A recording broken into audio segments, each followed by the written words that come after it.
रानू चिड़िया और कालू कौवा अपना भोजन लेने जा रहे थे। कालू कौवे को एक सेब का फल मिल जाता है। मुझे आज फिर तुमसे पहले भोजन मिल गया। मैं तो खाऊंगा सेब का फल और तेरे बच्चे आज फिर भूखे सोएंगे। कौवे भैया, मेरी नीयत साफ है। मैं मेहनत करती हूँ और हमेशा दूसरों की मदद करती हूँ। देखना, मुझे भी भोजन मिल ही जाएगा। कौवा आराम से पेड़ की डाल पर बैठकर सेब खाने लगता है। रानू चिड़िया पूरे जंगल में मारी मारी फिरती है, लेकिन उसे कहीं भी दाना नहीं मिलता। वो थक हार कर एक जगह बैठकर जमीन को खोदने लगती है। आखिर उसे जमीन की गहराई से 2 दाने मिल जाते हैं। मुझे मेरा भोजन मिल गया। आज मेरा परिवार पेट भर कर सोएगा, कोई भूखा नहीं रहेगा। रानू चिड़िया वो 2 दाने अपनी चोंच में लेकर वापस उड़ती है। सामने एक बूढ़ी फाख्ता बैठी हुई थी जो बीमार थी और उड़ भी नहीं सकती थी। वो रानू चिड़िया से कहती है, रानू चिड़िया, मैं भूखी हूँ, मेरी मदद करो। रानू चिड़िया वहाँ जाती है।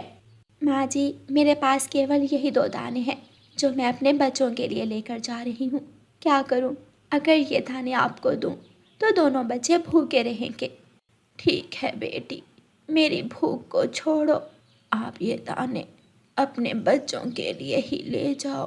रानू चिड़िया वहाँ से उड़ती है, लेकिन आधे रास्ते में जाकर उसे ख्याल आता है, बूढ़ी माँ जी तो उड़ भी नहीं सकती, मुझे उनकी मदद करनी चाहिए थी। मैं तो दोबारा भी दाना लेने जा सकती हूँ। रानू चिड़िया फिर से वापस उड़ती है और वो दाना जाकर बूढ़ी माँ जी को दे देती है। माँ जी, मुझे रास्ते से एक फल मिल गया था, इसलिए मैं ये दाना आपको देने आ गई हूँ। रानू चिड़िया बूढ़ी माँ का दिल रखने लिए ऐसे कहती है, शुक्रिया बेटी, ऊपर वाला तुझे और भोजन दे, तुझे कामयाब करे। बूढ़ी माँ रानू चिड़िया से दाना लेकर खा लेती है। रानू चिड़िया बहुत उदास थी। वो उदास मन के साथ एक ऊंचे और सूखे हुए पेड़ पर बैठ जाती है। सूरज आहिस्ता आहिस्ता पेड़ों के पीछे छुप रहा था और अंधेरा बढ़ रहा था। आज फिर मेरे बच्चों को भूखा रहना होगा। मैं शर्मिंदा हूँ अपने बच्चों से। ये मेरे लिए बहुत बुरा दिन है। रानू चिड़िया, यहाँ आओ मेरे पास। मैं सूखा पेड़ तुमसे बात कर रहा हूँ। रानू चिड़िया हैरान हो जाती है और जल्दी से उस सूखे पेड़ के पास आती है। लेकिन आप तो सूखे हुए पेड़ हो, फिर आप मुझसे बात कैसे कर सकते हो? मैं कोई साधारण पेड़ नहीं हूँ। मैं एक ऐसा जादुई पेड़ हूँ जो हमेशा दूसरों की मदद करता है। मैं किसी को तकलीफ में नहीं देख सकता। मेरी इस खोखर में तो झांक कर देखो। रानू चिड़िया उस पेड़ की खोखर में झांक कर देखती है। खोखर में तो अनाज ही अनाज, फल ही फल, भोजन ही भोजन था। रानू चिड़िया बहुत खुश होती है। पेड़ पेड़, क्या मैं कुछ फल अपने बच्चों के लिए ले जाऊं? हाँ ज़रूर, और अगर कोई भी भूखा पक्षी मिले तो उसकी भी मदद ज़रूर करना, क्योंकि मेरा जादू तुम्हें हर रोज़ भोजन देगा।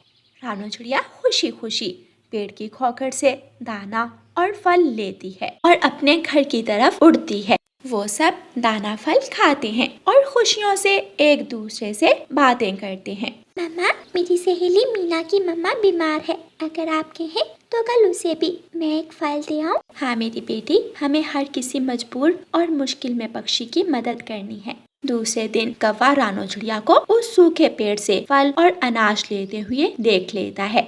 कौवा रास्ते में जाकर रानू चिड़िया से कहता है, रानू चिड़िया, वो सूखा पेड़ क्या मुझे भी दाना देगा? हाँ कौवे भैया, वो सूखा पेड़ सभी पक्षियों की मदद करता है, लेकिन जो अच्छे, सच्चे और मेहनती पक्षी हों, सिर्फ उन्हीं की। मैं भी तो अच्छा कौवा हूँ, मेहनती हूँ। मैं भी जाता हूँ और सूखे पेड़ से दाना लेता हूँ। कौवा उड़ता है और सूखे पेड़ के पास जाता है। पेड़ पेड़, जादुई पेड़, मेरी मदद करो, मुझे भी अपनी खोखर से दाना लेने दो। कौवे, तू मेरी खोखर से दाना और फल ले सकता है, अगर तू मेहनती और सच्चा पक्षी है तो। हाँ हाँ, मैं तो बहुत मेहनती हूँ। जंगल के सभी गरीब पक्षियों को घर मैं ही बना कर देता हूँ। ऐसे कहते हुए कालू कौवा पेड़ की खोखर में झांक कर देखता है, लेकिन पेड़ की खोखर से मधुमक्खियाँ कौवे पर हमला कर देती हैं और कौवा भागता है। सूखा पेड़ हंसने लग जाता है। ये कौवा जरूर लालची और बुरा कौवा है, ये बुरा कौवा है। कौवा भागता है, रानो चिड़िया के पास जाता है। रानो चिड़िया अपने घर के बाहर बैठी हुई थी। चिड़िया चिड़िया प्लीज मुझे बचा लो, मुझे इन मधुमक्खियों से बचा लो। फिर रानो चिड़िया कौवे की जान बचाती है और मधुमक्खियों को वापस भेज देती है। कौवे भैया याद रखना, अच्छाई का सिला हमेशा मिलता है और बुराई का अंत हमेशा बुरा ही होता है। प्यारे दोस्तों, इस कहानी को लाइक, अपने दोस्तों के साथ शेयर और चैनल को सब्सक्राइब करना बिल्कुल मत भूलना। आपका धन्यवाद।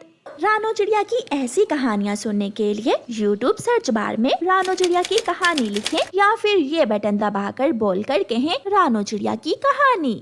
चिड़िया अपने तिनकों के घोंसले में बैठी हुई थी कि वहाँ कालू कौवा आ जाता है। चिड़िया चिड़िया आज दाना लेने मुझे भी अपने साथ ले जाओ। जब मैं तुम्हारे साथ जाता हूँ तो मुझे दाना आसानी से मिल जाता है। नहीं काले कौवे, तुमने कल भी मेरा दाना छीन लिया था, आज मैं तुम्हारे साथ नहीं जाऊंगी।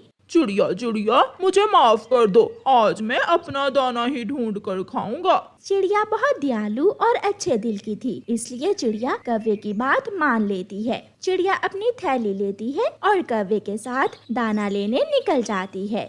थोड़ी दूर उन्हें एक पेड़ नजर आता है। दोनों चिड़िया और कौवा उस पेड़ पर जाकर बैठ जाते हैं। कौवे, ये तो आम का पेड़ है, मगर इस पर कोई आम नहीं लगा हुआ। हाँ चिड़िया, समय जाया करने से अच्छा है हम कहीं और जाएं। है, एक आम है, वो देखो कौवे, पेड़ की उस डाल पर एक आम लगा हुआ है। कौवा झट से उड़ता है और वो आम तोड़कर अपने थैले में डाल लेता है। कौवे भैया, ये आम मैंने देखा था। चिड़िया, देखा जरूर तुमने था, मगर इस आम को पहले मैंने तोड़ा है, इसलिए ये आम मेरा हुआ। आपस में लड़ने से अच्छा है आप मुझे पानी ला कर दें, मैं बहुत प्यासा हूँ। अगर आप मुझे पानी दोगे तो मैं आपको और भी मीठे मीठे आम दूंगा। चिड़िया, सुनो इस पेड़ की बात, ये क्या कह रहा है, मैं तो चला। कौवा वहाँ से चला जाता है। पेड़ भैया, ये कौवा बहुत बुरा है, हर रोज मेरे साथ ऐसा ही करता है, मगर मैं आपको पानी पिलाकर ही अपना दाना ढूंढने जाऊंगी। फिर चिड़िया अपना थैला वहाँ रखकर नदी पर जाती है और नदी से पानी लाकर उस आम के पेड़ को पिलाती है। पेड़ पानी पीकर बहुत खुश हो जाता है। चिड़िया धन्यवाद। चिड़िया अपना खाली थैला उठाती है और वहाँ से आगे बढ़ती है। दूर से चिड़िया देख लेती है कौवा एक जामुन के पेड़ से जामुन तोड़ तोड़ कर अपने थैले में भर रहा था। चिड़िया भी वहाँ पहुँच जाती है। कौवे, आप बस भी करो, तुमने तो पूरा थैला जामुन से भर लिया है, मेरे पास आज का भोजन नहीं है, बाकी के 2-4 जामुन मैं तोड़ लेती हूँ। नहीं चिड़िया, ये जामुन पहले मैंने देखी है, इसलिए इन जामुन के फल पर मेरा अधिकार है। ऐसे कौवा जामुन के पेड़ से सारे ही जामुन तोड़कर अपने थैले में भर लेता है। जब कौवा वहाँ से जाने लगता है तो वो जामुन का पेड़ कौवे से कहता है, मैंने आपको मीठे मीठे फल दिए, आप मेरी ये 2 सूखी शाखाएं काट दो ताकि मैं फिर से फूट सकूं और दूसरों को भी मीठे मीठे जामुन दे सकूं। चिड़िया चिड़िया, सुनो इस पेड़ की बात, मैं तो चला, मुझे जरूरी काम है। कौवा अपना थैला उठाकर वहाँ से भाग जाता है। पेड़ भैया, ये कौवा बहुत दुष्ट है, ये किसी की मदद नहीं करता, हमेशा अपना काम निकालने के बाद रफू चक्कर हो जाता है। ऐसे पक्षी कभी कामयाब नहीं होते और इन्हें हमेशा अपने मुंह की खानी पड़ती है। फिर चिड़िया उस पेड़ की 2 सूखी शाखाएं काट देती है। चिड़िया, मेरी इस बड़ी शाख के पत्ते हटाकर देखो, तुम्हें वहाँ से कुछ मिलेगा। चिड़िया पेड़ की बताई हुई शाख से घने पत्ते हटाती है तो वहाँ पक्के और रसीले काले काले जामुन लगे हुए थे। चिड़िया बहुत खुश होती है। चिड़िया वो जामुन तोड़कर अपने थैले में डाल लेती है। पेड़ भैया, आपका धन्यवाद, आज मैं और मेरे पड़ोसी पेड़ भर जामुन खाएंगे। चिड़िया, ऐसे ही हमेशा दूसरों की मदद करना, क्योंकि दूसरों की मदद करने में ही भलाई है। चिड़िया वापस जाती है। रास्ते में वही आम का पेड़ चिड़िया को आवाज देता है, चिड़िया चिड़िया, यहाँ आओ मेरे पास। चिड़िया पेड़ के पास जाती है। जी पेड़ भाई, क्या बात है? चिड़िया, मेरी इस बड़ी शाख के पत्ते हटाओ और वहाँ के सारे मीठे आम अपने घर ले जाओ। चिड़िया बहुत खुश होती है और पेड़ की बड़ी शाख के पत्ते हटाती है। वहाँ तो मीठे मीठे पीले पीले रसीले आमों के गुच्छे लगे हुए थे। चिड़िया खुशी खुशी वो आम तोड़कर अपने थैले में डाल लेती है और पेड़ को धन्यवाद बोलकर वहाँ से अपने घोंसले की तरफ उड़ती है। आज मुझे बहुत मजा आने वाला है। मैं खाऊंगा मीठे मीठे आम और मीठे मीठे जामुन। ऐसा कहते हुए कौवा अपना थैला खोलता है और उसे झटका लगता है, क्योंकि उसके थैले में तो मिट्टी और पत्थर थे। ये कैसे हुआ? मैंने तो इसमें एक आम और ढेर सारे जामुन डाले थे। कौवा रोने लग जाता है। शायद ये मुझे मेरे कर्मों का फल मिला है। रोता हुआ कौवा चिड़िया के पास जाता है और थोड़ी दूर जाकर बैठ जाता है। चिड़िया चिड़िया, मुझे एक जामुन दे दो। मेरे लालच के कारण मेरे सारे जामुन और आम का फल पत्थर और मिट्टी में बदल गए। मैं बहुत भूखा हूँ। ये सुनकर चिड़िया हंसने लग जाती है। कौवे भैया, जो मिठास मेहनत और नेकी के फल में है वो लालच में नहीं। लो, ये जामुन खाकर देखो। मेरे जामुन और आम बहुत मीठे और रसीले हैं। फिर कौवा चिड़िया से 2 जामुन लेकर खाता है और रोता हुआ अपने घोंसले में वापस चला जाता है। चिड़िया को जंगल से जो भी रूखा सूखा दाना मिलता, चिड़िया वो दाना खाकर अपना पेट भर लेती। मगर कौवे सूखा दाना पसंद नहीं करते थे। वो तो कोई स्वादिष्ट और ताज़ा ताज़ा नरम दाना ही खाते थे। कौवे भैया, पहाड़ों के पास चने के दाने थे। मैं वो दाने खा कर आई हूँ। आप भी जाकर वो चने के दाने खा लें। ना भी चिड़िया, वो चनों के दाने सालों पुराने हैं, वो सूख चुके हैं। मैं तो नहीं खाऊंगा। कौवा अपने घर जाता है। गौरी, मैंने सारा जंगल घूमा है, कोई भी ढंग की चीज खाने को नहीं मिली। कालू जी, आज फिर हम इंसानों की बस्ती की तरफ जाते हैं। वहाँ से तो कोई ना कोई चीज खाने को मिल ही जाएगी। कोई नरम नरम ब्रेड, कोई सैंडविच या फिर अंडा फ्राई। कोई छोटा बच्चा मिल ही जाएगा जिससे हम खाने की चीज छीनकर भाग जाएंगे। फिर कौवा और कौवी इंसानों की बस्ती की तरफ जाते हैं। किसान अपनी गाड़ी पर अनाज की बोरियां रखकर मंडी ले जा रहा था। कालू जी, इन बोरियों में क्या हो सकता है? शायद मकई ही होती है इन दिनों। चलो गौरी, हम इस गाड़ी पर बैठकर इन बोरियों से मकई निकाल कर खाते हैं। दोनों पति पत्नी इंसान की गाड़ी पर जाकर बैठ जाते हैं और अपनी तेज चोंच से बोरियों में छेद करके उनमें से मकई के दाने खाने लगते हैं। सुनो किसान, रुक कर देखो, पीछे कौवे तुम्हारी गाड़ी से अनाज खा रहे हैं। किसान अपनी गाड़ी रोक लेता है। कालू, भाग भाग कालू, किसान ने गाड़ी रोक ली है, अब वो पीछे आकर देखेगा। कौवा और कौवी जल्दी से उड़कर सड़क किनारे एक पेड़ पर बैठ जाते हैं। भाग गए दुष्ट कौवे, अगर मेरे हाथ लग जाते तो सीधी गोली से मारता मैं उनको। पेट भर लेने के बाद कौवा और कौवी अपने जंगल वापस लौट जाते हैं। दूसरे दिन चिड़िया तोते के पास जाती है। तोते तोते, आज हमें भोजन की खोज में दूसरे जंगल जाना है। सुना है वहाँ एक आमों का पेड़ है जिस पर मीठे और रसीले आम लगे हुए हैं। चिड़िया, क्यों ना कौवे और कौवी को भी साथ ले जाएं, वो भी सूखा दाना खा खा कर तंग आ गए होंगे। फिर चिड़िया और तोता कौवों के घर आते हैं। कौवे भैया, आज तो हम मीठे फल खाने जा रहे हैं। आज तो आप हमारे साथ आ जाइए। वहाँ ढेर सारे आम हैं, हम सब बहुत मजा करेंगे, आम खाएंगे और झरने के पानी में नहाएंगे।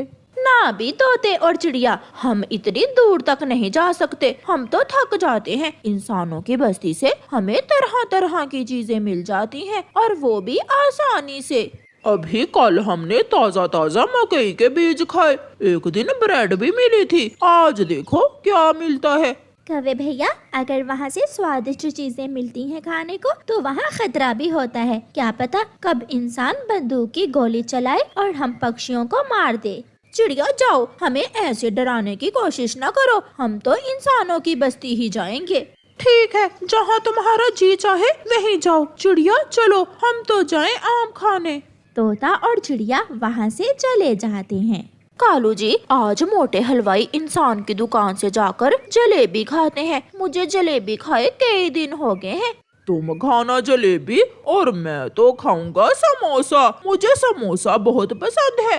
दोनों पति पत्नी इंसानों की बस्ती की तरफ चले जाते हैं। दोनों कौवे हलवाई इंसान की दुकान के पास एक पेड़ पर जाकर बैठ जाते हैं। तिरछी नजर से वो हलवाई भी कौवों को देख रहा था। इतना आसान नहीं है मेरी मिठाई खाना, दुष्ट कौवो। कालू, पहले तुम समोसा खाओगे या मैं जलेबी? गोरी, पहले मैं समोसा उठाकर भाग जाता हूँ और फिर बाद में तुम जलेबी उठाकर मेरे पीछे पीछे आ जाना। नदी पर मिलेंगे, बाय। कौवा उड़ता है और तेजी से झपटकर एक समोसा अपने पंजों में उठाकर भाग जाता है। हलवाई कौवे के पीछे भागता है, मगर कालू कौवा भाग गया था। छी छी, दुष्ट कौवा, आज फिर मुझे दाव लगाकर चला गया। ऐसा कहते हुए वो इंसान दरवाजे के पीछे छुपकर खड़ा हो जाता है। वो इंसान तो अंदर चला गया है, मौका अच्छा है जलेबी चुराने का। गोरी भी उड़ती है और जैसे ही गोरी जलेबी उठाने के लिए अपने पंजे नीचे करती है, वो इंसान दरवाजे के पीछे से ही डंडा गोरी के पाँव पर दे मारता है। जलेबी तो गोरी के हाथ नहीं लगती, मगर उसका पाँव जरूर टूट जाता है। गोरी किसी न किसी तरह वहाँ से भागती है। अब दोबारा ये कौवे यहाँ नहीं आएंगे। हाँफती हुई गोरी नदी पर जाती है और गिर जाती है। कालू, मेरा पाँव तोड़ दिया है उस हलवाई ने। क्या जलेबी मिली है तुम्हें या नहीं? मेरा समोसा तो बहुत स्वादिष्ट था। ये सब तुम्हारी वजह से हुआ है। मेरा पाँव तुम्हारी वजह से ही टूटा है। मैं छोड़ूंगी नहीं तुम्हें। मगर कालू कौवा वहाँ से भाग जाता है।